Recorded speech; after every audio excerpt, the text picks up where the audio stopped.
بسم اللہ الرحمن الرحیم۔ سورہ عنکبوت، سورت نمبر 29۔ شروع کرتا ہوں اللہ تعالیٰ کے نام سے جو یہ گمان کر رکھا ہے کہ ان کے صرف اس دعوے پر کہ ہم ایمان لائے ہیں ہم انہیں بغیر آزمائے ہوئے ہی چھوڑ دیں گے۔ ان سے اگلوں کو بھی ہم نے خوب جانچا، یقیناً اللہ تعالیٰ انہیں بھی جان لے گا جو سچ کہتے ہیں اور انہیں بھی معلوم کر لے گا جو جھوٹے ہیں۔ کیا جو لوگ برائیاں کر رہے ہیں انہوں نے یہ سمجھ رکھا ہے کہ وہ ہمارے قابو سے باہر ہو جائیں گے؟ یہ لوگ کیسی بری تجویزیں کر رہے ہیں۔ جسے اللہ کی ملاقات کی امید ہو پس اللہ کا ٹھہرایا ہوا وقت یقیناً آنے والا ہے، وہ سب کچھ سننے والا سب کچھ جاننے والا ہے، اور ہر ایک کوشش کرنے والا اپنے ہی بھلے کی کوشش کرتا ہے۔ ویسے تو اللہ تعالیٰ تمام جہان والوں سے بے نیاز ہے،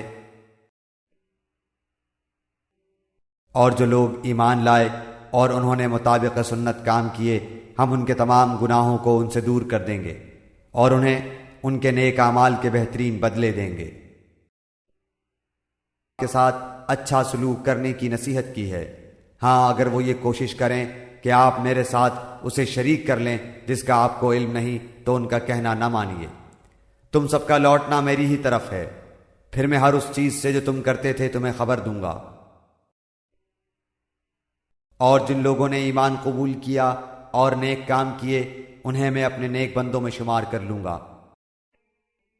اور بعض لوگ ایسے بھی ہیں جو زبانی کہتے ہیں کہ ہم ایمان لائے ہیں، لیکن جب اللہ کی راہ میں کوئی مشکل آن پڑتی ہے تو لوگوں کی ایذا دہی کو اللہ تعالیٰ کے عذاب کی طرح بنا لیتے ہیں۔ ہاں اگر اللہ کی مدد آ جائے تو پکار اٹھتے ہیں کہ ہم تو تمہارے ساتھی ہی ہیں۔ کیا دنیا جہان کے سینوں میں جو کچھ ہے اس سے اللہ تعالیٰ دانا نہیں ہے؟ ان سے کہا کہ تم ہماری راہ کی تابعداری کرو، تمہارے گناہ ہم اٹھا لیں گے، حالانکہ وہ ان کے گناہوں میں سے کچھ بھی نہیں اٹھانے والے، یہ تو محض جھوٹے ہیں۔